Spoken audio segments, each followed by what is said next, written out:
Assalamualaikum warahmatullahi wabarakatuh. Selamat siang anak-anak. Saya di sini mengajar produk kreatif dan kewirausahaan khusus kelas 12, khususnya kelas 12 teknik pemesinan dan teknik kendaraan ringan. Kita bahas untuk bab pertama yaitu menentukan indikator keberhasilan tahapan produksi massal. Sebelumnya saya mengucapkan kita harus tetap semangat dalam menghadapi pandemi COVID-19 ini, sama-sama sabar, telaten dalam mengerjakan segala masalah yang ada. Terus di sini tujuan pembelajaran, 1, peserta didik dapat mendeskripsikan perencanaan produksi massal. Yang kedua, memahami indikator keberhasilan tahapan produksi massal. Terus yang ketiga, peserta didik memahami proses produksi massal, produk barang dan jasa. Kita bahas satu persatu. Pengertian produksi secara luas adalah usaha atau kegiatan yang dilakukan yang dapat menimbulkan kegunaan dari suatu barang dan jasa untuk memenuhi kebutuhan orang banyak. Maksudnya gini, kalau kita menciptakan suatu barang yang seharusnya, yang biasanya atau yang dulunya tidak ada harganya, dijadikan sesuatu yang berharga dan dapat berguna untuk orang banyak, dan kita mendapatkan jasa, itu pengertian secara produksi secara sederhana. Kalau luas, kegunaan suatu barang dan jasa untuk memenuhi kebutuhan orang banyak itu bermacam-macam. Contohnya, satu, kayak yang sederhana saja yang biasa kita lihat di sekeliling kita, penjual bakso, sebenarnya seperti itu. Awalnya kan bakso itu kan dibuat dari tepung dan sebagainya lah, anak-anak kan sudah paham itu, penjual bakso, warung, ya toh, warung sederhana.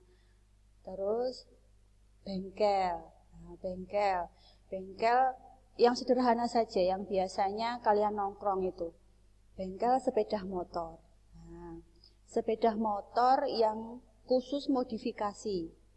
Itu kan juga sepeda motor yang dibikin yang sederhana ya, yang orisinil dibikin, dimodif biar bisa kayak anak-anak muda yang buat nongkrong-nongkrong itu, jelas apa gimana yang bagus lah, seperti itu. Nah, selanjutnya sekarang kita bahas manajemen produksi, suatu proses secara berkesinambungan dan efektif menggunakan fungsi-fungsi manajemen untuk mengintegrasikan berbagai sumber daya secara efisien dalam rangka mencapai tujuan.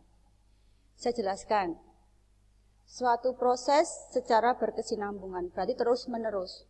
Jadi yang dilakukan tanpa henti. Untuk menghasilkan apa? Untuk menghasilkan suatu barang yang bisa digunakan. Nah, dengan menciptakan suatu barang itu gunanya untuk apa? Gunanya untuk kepuasan pelanggan, kepuasan konsumen. Untuk mencapai tujuan kita mendapatkan keuntungan. Tapi kita juga harus memanfaatkan sumber daya yang ada secara efisien. Maksudnya gini, kalau barang yang ada itu bisa dimanfaatkan sepenuhnya, tidak dibuang secara cuma-cuma, berarti kan kita bisa memanfaatkan, bisa mendapatkan barang yang kita inginkan lebih banyak, lebih berguna. Intinya seperti itu, lebih berguna. Selanjutnya, manajemen produksi merupakan kegiatan manajemen yang berhubungan dengan pembuatan barang dan jasa. Di sini tadi sudah diterangkan, kalau kita membuat suatu barang, kita harus memikirkan sebab akibatnya, baik buruknya. Terus kalau membuat suatu barang, itu bisa digunakan, dimanfaatkan untuk kepentingan orang lain. Di sini dibahas lagi perencanaan produksi, merupakan perencanaan tentang produk apa dan berapa yang akan diproduksi oleh perusahaan yang bersangkutan dalam satu periode yang akan datang. Kita jelaskan. Perencanaan tentang produk apa dan berapa. Jadi kalau kita mau berwirausaha, kita mau menciptakan suatu barang yang bisa dijual, itu kita harus memikirkan produk apa yang sekiranya bisa kita jual dan orang-orang itu bisa melihat, bisa merespon, bisa tertarik dengan apa yang mau kita jual. Nah, seumpamanya di sini aja di SMK PGRI ini kan anak-anaknya semuanya cowok-cowok semua ganteng-ganteng semua. Lah, mereka membutuhkan apa? Ya, biasanya kan apa? Kayak Mbak Mari tuh buka warung minuman, warung rokok, warung makanan, buat nongkrong. Nah, jadi produk apa yang bisa dijual? Dan berapa yang akan diproduksi? Jadi kalau berapa yang akan diproduksi, berapa yang akan dibuat, kita lihat dulu. Kalau seumpama barang itu banyak, modalnya sedikit, ya kita bagi. Jadi biar tidak mubazir dalam artian barang itu bisa dijual. Kalau konsumennya sedikit, barangnya banyak, siapa yang akan beli? Jadi kita harus menghitung berapa yang harus kita buat dan berapa yang harus kita jual ke konsumen. Terus dalam satu periode. Jadi kalau kita buat produksi, ya contohnya tadi Bu Endra sederhana saja, karena kan kalian kalau terlalu banyak kita bicara perusahaan nanti malah bingung. Bicara aja, warung aja loh, warung kelontong, warung kopi kayak gitu itu loh. Kan dalam satu periode dibuat aja satu bulan. Nah, 1 bulan itu seumpama kalau punya gula kopi, ada yang mau beli apa enggak, itu kan tergantung banyaknya konsumen juga. Jadi kita kan harus menimbang, merencanakan berapa yang harus kita jual. Jadi berapa yang harus kita sediakan dan berapa yang harus kita jual.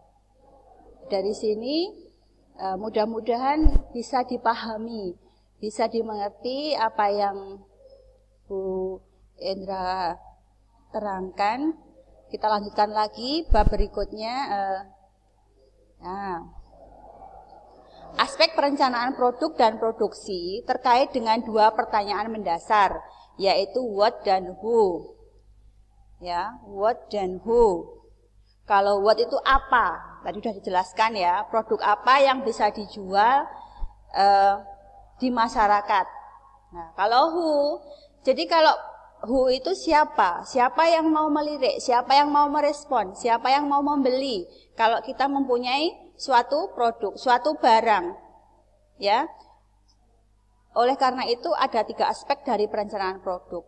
Berarti what, who, dan kombinasi produk. Ya. Kalau yang A tadi sudah dijelaskan, sekarang yang B. B juga gitu, volume produk atau who.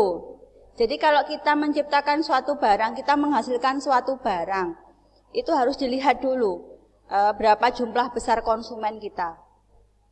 Kalau seumpama konsumen kita itu tidak ada 15%, tidak ada lah 75%, berarti kan kita harus membuat produk ya sebesar itu. Jadi biar tidak rugi, kita bisa membuat produk lagi. Kalau aspek kombinasi produk, kombinasi berarti gini, seumpama kita membuat satu item barang, bagaimana biar konsumen itu mau respon lagi, lebih banyak lagi membeli. Kita kombinasikan, kita kreasikan. Bagaimana cara kita untuk biar konsumen itu respon untuk membeli. Oke. Perencanaan fasilitas adalah menentukan bagaimana suatu aset tetap perusahaan digunakan secara efektif dan efisien dalam menunjang kegiatan produksi.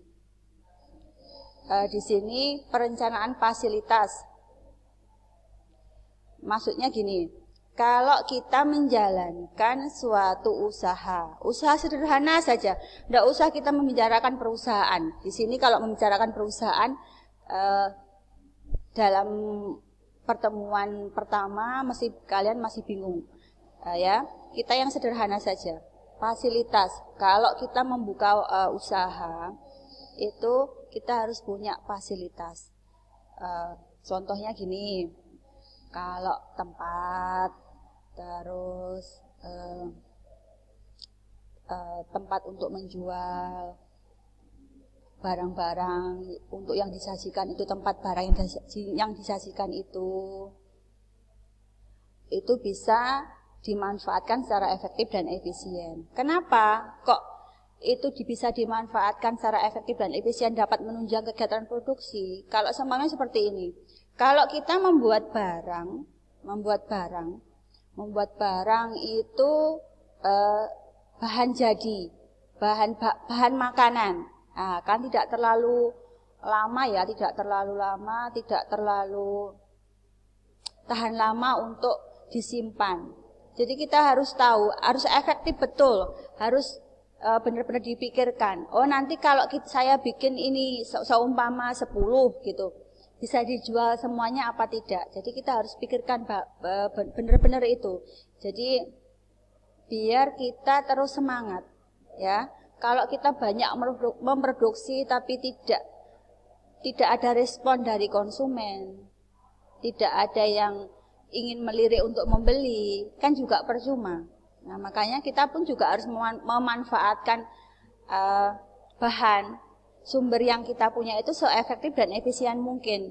Jadi kita mengeluarkan dana, mengeluarkan modal itu ada gunanya. Jadi tidak terbuang sia-sia, kita tidak rugi. Ya. Selanjutnya, proses produksi adalah suatu cara, metode maupun teknik bagaimana penambahan manfaat atau penciptaan faedah, bentuk, waktu, dan tempat atas faktor-faktor produksi sehingga dapat bermanfaat bagi pemenuhan kebutuhan konsumen. Proses produksi adalah suatu cara, metode maupun teknik, ya. Jadi bagaimana cara kita memproduksi suatu barang, itu bersih, higienis apa tidak, itu tergantung kita. Bagaimana cara kita untuk memanfaatkan keadaan, memanfaatkan situasi yang ada di kita. Jadi benar-benar konsumen itu puas dengan pelayanan kita. Oke, besok lain minggu kita bahas lagi. Mungkin ada kata-kata Bu Indra ya, yang kurang jelas, bisa ditanyakan lain waktu. Terima kasih.